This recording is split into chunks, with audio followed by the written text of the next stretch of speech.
তার এখন দেখবেন আমাদের সমাজেও আমাদের রাজনীতিতে ঐক্যের কথা হয়, আমরা সবাই ঐক্য হব, একসাথে থাকবো, কিন্তু যারা ঐক্যের বিরোধিতা করে এদের মূল কাজ চিনতে হলো আগামী নির্বাচনে কথাবার্তা হচ্ছে, সেখানে নেতৃত্ব দেবেন পীর সাহেব হুজুর চরমনাই।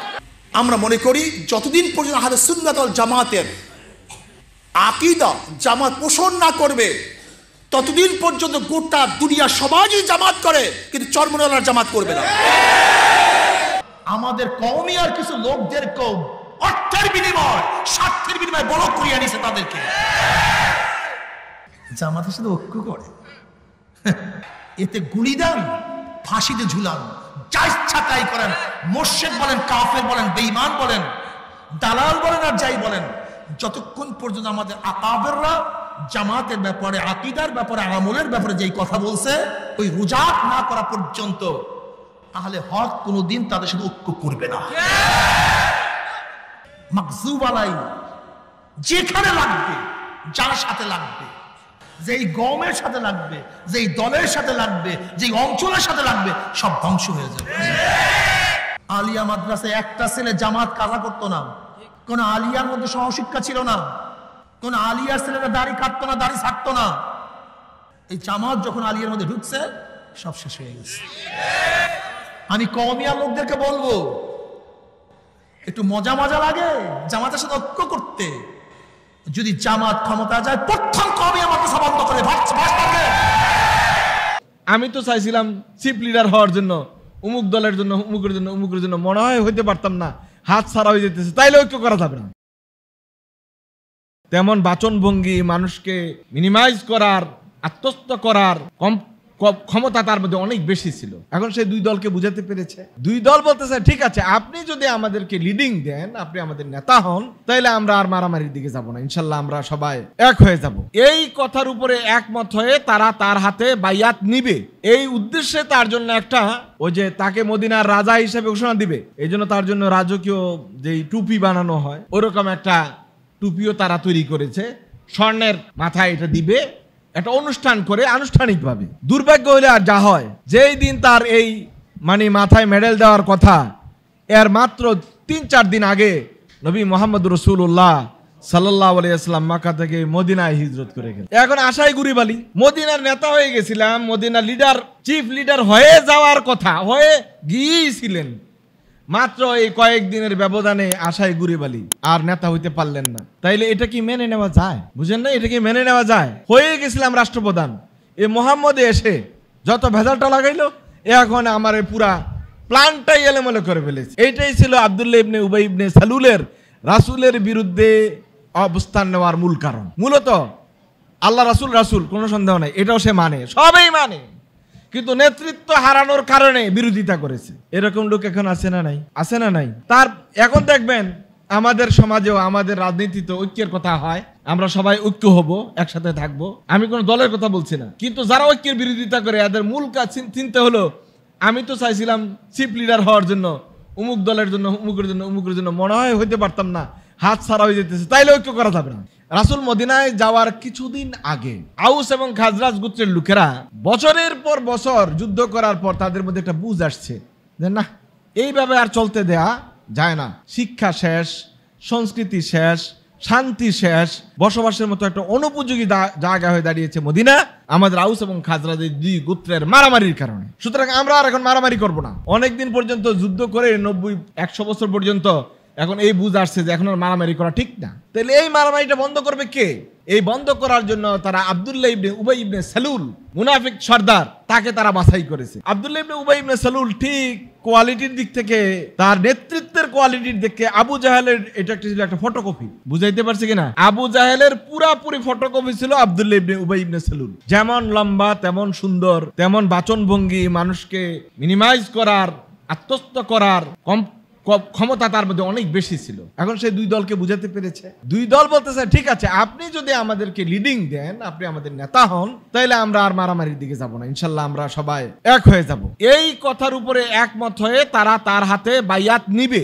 এই উদ্দেশ্যে তার জন্য একটা, ওই যে তাকে মদিনার রাজা হিসেবে ঘোষণা দিবে, এই জন্য তার জন্য রাজকীয় যেই টুপি বানানো হয় ওরকম একটা টুপিও তারা তৈরি করেছে, স্বর্ণের মাথায় এটা দিবে, একটা অনুষ্ঠান করে আনুষ্ঠানিকভাবে। দুর্ভাগ্য হলে আর যা হয়, যেই দিন তার এই মাথায় মেডেল দেওয়ার কথা, এর মাত্র 3-4 দিন আগে নবী মোহাম্মদ রাসূলুল্লাহ সাল্লাল্লাহু আলাইহি ওয়াসাল্লাম মক্কা থেকে মদিনায় হিজরত করে গেলেন। এখন আশায় গুরিবালি, মদিনার নেতা হয়ে গেছিলাম, মদিনার লিডার, চিফ লিডার হয়ে যাওয়ার কথা, হয়ে গিয়েছিলেন, মাত্র এই কয়েকদিনের ব্যবধানে আশায় গুরিবালি, আর নেতা হইতে পারলেন না। তাইলে এটা কি মেনে নেওয়া যায়? বুঝেন না, এটা কি মেনে নেওয়া যায়? হয়ে গেছিলাম রাষ্ট্রপ্রধান, এই মোহাম্মদে এসে যত ভেজালটা লাগাইলো, এখন আমার পুরা প্ল্যানটাই এলোমেলো করে ফেলেছে। এইটাই ছিল আব্দুল্লাহ ইবনে উবাই ইবনে সালুলের রাসূলের বিরুদ্ধে অবস্থান নেওয়ার মূল কারণ। মূলত আল্লাহ রাসূল কোনো সন্দেহ নাই, এটাও সে মানে, সবাই মানে, কিন্তু নেতৃত্ব হারানোর কারণে বিরোধিতা করেছে। এরকম লোক এখন আছে না নাই? আছে না নাই? তার এখন দেখবেন আমাদের সমাজেও, আমাদের রাজনীতিতে ঐক্যের কথা হয়, আমরা সবাই ঐক্য হব, একসাথে থাকবো, আমি কোনো দলের কথা বলছি না, কিন্তু যারা ঐক্যের বিরোধিতা করে এদের মূল কাজ চিন্তা হলো, আমি তো চাইছিলাম চিফ লিডার হওয়ার জন্য, অমুক দলের জন্য, অমুকের জন্য, মনে হয় হইতে পারতাম না, হাত ছাড়া হয়ে যেতেছে, তাইলে ঐক্য করা যাবে না। এরকম লোক আছে না নাই? ওই তার চিন্তাটা কিন্তু ওই রকম চিন্তা, আমি তো হওয়ার কথা ছিল চিফ, এখন দেখি এটা অন্যদিকে চলে যেতেছে। এই যে লিডার হওয়ার একটা বদ ধারণা, বদ চিন্তা, এটা কিন্তু মানুষদেরকে ঈমান, ইসলাম, দিন থেকেও, সত্য কথা বলা থেকে দূরে সরিয়ে দেয়। কথা ঠিক কিনা বলেন? রাসূলুল্লাহ সাল্লাল্লাহু আলাইহি ওয়াসাল্লাম যখন গেলেন, রাসূলের জীবনের প্রথম কাজ ছিল কুবায়, আপনারা একটা মসজিদ দেখেন, হাজিরা গেলে ওখানে আপনারা সবাই দেখা করে আসেন, কুবা মসজিদে 2 রাকাত নামাজ আপনারা সবাই পড়ার জন্য যান। এই কুবা মসজিদ ছাড়া রাসূলুল্লাহ সাল্লাল্লাহু আলাইহি ওয়াসাল্লাম মসজিদে নববী, এটাই ছিল রাসূল সাল্লাল্লাহু আলাইহি ওয়াসাল্লামের প্রথম কাজ। তিনি এসে মসজিদে নববী স্থাপন করলেন, আর এই মসজিদ কেন্দ্রিক রাষ্ট্র ব্যবস্থা রাসূল সাল্লাল্লাহু আলাইহি ওয়াসাল্লাম শুরু করলেন। সেখানে রাসূলুল্লাহ সাল্লাল্লাহু আলাইহি ওয়াসাল্লামের কাজ কি ছিল? রাসূল মদিনায় গিয়ে প্রথম কাজটা করেছেন, তিনি একটা মসজিদ নির্মাণ করেছেন, কারণ রাসূলের পুরা রাষ্ট্র ব্যবস্থা হলো মসজিদ কেন্দ্রিক, এজন্য তিনি সেখানে প্রথম মসজিদ চালু করেছেন। হাদিস সহিহ বুখারীতে বাবু বানাইল মসজিদে, মসজিদ বানান প্রসঙ্গে একটা আলাদা অধ্যায় রয়েছে। রাসূলুল্লাহ সাল্লাল্লাহু আলাইহি ওয়াসাল্লাম নিজে মাথায় করে করে, পেটের উপরে করে, টানা হেঁচড়া করে ইট আনতেন এবং পাথর আনতেন, এইভাবে এনে মসজিদ তৈরি করেছেন। এটা হলো আমাদের জন্য একটা শিক্ষা, বড় শিক্ষা, যে আমাদের লিডাররা ঘরে বসে থাকবে, মাঠে শুধু কর্মীরা আন্দোলন করবে, কর্মীরা কাজ করবে, এটা ইসলামে এই লিডিং এর কোনো সুযোগ নেই। নেতা হলে 1 নম্বর কর্মী, আর নেতার অনুগত কর্মী হলো তার কর্মী। সেটা দলিল রাসূলুল্লাহ সাল্লাল্লাহু আলাইহি ওয়াসাল্লাম প্রথমেই শুরু করলেন, যখন মসজিদে নববীটা তৈরি করলেন, রাসূল সাল্লাল্লাহু আলাইহি ওয়াসাল্লাম নিজে পেটের উপর করে, মাথার উপর করে, কাঁধের উপর করে ইট আনতেন, বালু আনতেন, পাথর আনতেন, এভাবে মসজিদটা তৈরি হয়েছে। তো রাসূলুল্লাহ সাল্লাল্লাহু আলাইহি ওয়াসাল্লাম এই মসজিদ তৈরি করার পরে সেখানে কিছুদিনের মধ্যে রাসূল দ্বিতীয় যে কাজটা শুরু করলেন, সেই কাজটা হলো একটি রাষ্ট্র ব্যবস্থা তৈরি করা, জোটবদ্ধ রাষ্ট্র ব্যবস্থা। এই যে অনেকেই উল্টাপাল্টা কথা বলেন, না বুঝে এবং ইসলামের ইতিহাসটাকে ভালো করে না পড়ে, যে রাসূলুল্লাহ সাল্লাল্লাহু আলাইহি ওয়াসাল্লাম যে জোটবদ্ধ রাষ্ট্র ব্যবস্থা চালু করেছিলেন, এখানে কারা কারা ছিল? আমি একটু আগে নাগরিকদের পরিচয় দিয়েছি। ইহুদিরা ছিল, পৌত্তলিক পূজারীরা ছিল, মুসলমানরা ছিল, এ সবগুলো লোক একটা জগা খিচুড়ি অবস্থা, ঠিক কিনা বলেন? সেখানে কি মুসলমানদের সংখ্যার চেয়ে ইহুদিদের সংখ্যা বেশি ছিল না? অনেক বেশি ছিল। এক এক ইহুদি গোত্র এত বেশি শক্তিশালী ছিল, সেখানে মুসলমানদের কোনো পাত্তাই হওয়ার কোনো সুযোগ নেই। বুখারীতে কিতাবুল মাগাজিতে বড় বড় ইহুদিদের জীবনী আলোচনা করা আছে। বাবু কাতলে কাব ইবনে আশরাফ, একটু বড় ইহুদি লিডার, তার হত্যার কাহিনী বর্ণনা করা আছে। আরো অনেক বনু কাইনুকা, বনু কুরাইজা, সবগুলো তো ইহুদি ছিল। এরকম এত জগা খিচুড়ি লোকগুলি নিয়েও রাসূল সাল্লাল্লাহু আলাইহি ওয়াসাল্লাম একটি ঐক্যবদ্ধ রাষ্ট্রের শুধু স্বপ্ন দেখেন নাই, বাস্তবায়ন করে ছেড়েছেন। কথা ঠিক কিনা বলেন?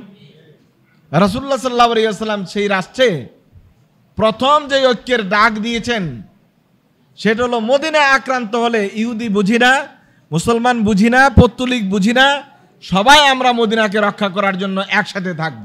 রাষ্ট্রের নিরাপত্তার জন্য এমন একটা চুক্তি হওয়া, ঐক্য হওয়া, জোট হওয়া, এটা যে কতটা জরুরি নবী মুহাম্মদ রাসূলুল্লাহ সাল্লাল্লাহু আলাইহি ওয়াসাল্লাম এটা উপলব্ধি করতে পেরেছিলেন, এবং এটাই ছিল রাসূলের রাষ্ট্র ব্যবস্থার 1 নম্বর কাজ। তাহলে নাগরিক হিসেবে আমরা বাংলাদেশি, আমাদের তো এটা হওয়া উচিত, আমরা কে কোন দল করি এটা বড় কথা নয়, কে কোন ধর্মের এটা বড় কথা নয়, বরং বড় কথা হবে আমরা বাংলাদেশি হিসাবে দেশটাকে সুরক্ষা করার দায়িত্ব আমাদের সবার। কথা ঠিক কিনা বলেন?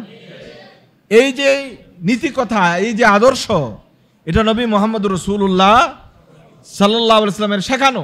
এজন্য এই বর্তমান উপদেষ্টা মণ্ডলীর প্রধান এবং জামাত ইসলামীর আমির ডাক্তার শফিকুর রহমান, দুজনের কথা আমার কাছে এই প্রসঙ্গে খুব ভালো লেগেছে। তো প্রধান উপদেষ্টা বলছিলেন, আপনারা আপনাদের পরিচয় হিন্দু দেন কেন? আপনারা বলবেন আমরা বাংলাদেশি। আপনারা হিন্দু, আপনারা বৌদ্ধ, আপনারা খ্রিস্টান, এগুলো বলে কে? ঠিক একই কথা কিন্তু জামাত ইসলামের আমির উনিও বলেছেন যে আপনারা এই পরিচয় দেন কেন? আপনারা বলেন আমরা সবাই বাংলাদেশি। এই ওয়াজ তো আমাদের ওয়াজ না, এই ওয়াজ কার? নবী মুহাম্মদ রাসূলুল্লাহ। আমরা সবাই মদিনাবাসী, মদিনায় সুরক্ষা আমাদের সবার কাজ। আমরা সবাই বাংলাদেশি, বাংলাদেশকে সুরক্ষার দায় দায়িত্ব আমাদের সবার। এই যে ঐক্যবদ্ধ থাকার শিক্ষা, এটা নবী মুহাম্মদ রাসূলুল্লাহ সাল্লাল্লাহু আলাইহি ওয়াসাল্লাম মদিনা রাষ্ট্র ব্যবস্থায় প্রথম এটা নিশ্চিত করেছেন। এবং আপনারা দেখেছেন যে মদিনা যতবার আক্রান্ত হয়েছে, ইহুদিরা সহযোগিতা না করলেও বিরোধিতা করার সুযোগ পায় নাই। যদিও তারা পরবর্তীতে বিভিন্ন স্টেপ নিয়েছে আর তারা বিভিন্ন মুনাফিকিতাও করেছে, সেটা ভিন্ন ইস্যু। কিন্তু রাসূলুল্লাহ সাল্লাল্লাহু আলাইহি ওয়াসাল্লামের প্রথম দুইটা যুদ্ধে তারা কিন্তু অন্যরকম ব্যবস্থা নেওয়ার সুযোগ তাদের ছিল না, যেহেতু তারা একটা চুক্তির আওতায় চলে এসেছে। সেখানে নাগরিকদের নিরাপত্তা, জীবনের নিরাপত্তা, ফেদিয়ার ব্যবস্থা নবী মুহাম্মদ রাসূলুল্লাহ নিশ্চিত করেছিলেন। আমাদের এই রাষ্ট্রে কিন্তু ইহুদি মারা যাক, পত্তলিক মারা যাক, মুসলমান মারা যাক, দিয়াত অবশ্যই, রক্তপণ অবশ্যই দিতে হবে। এটা ছিল রাসূল সাল্লাল্লাহু আলাইহি ওয়াসাল্লামের নীতি।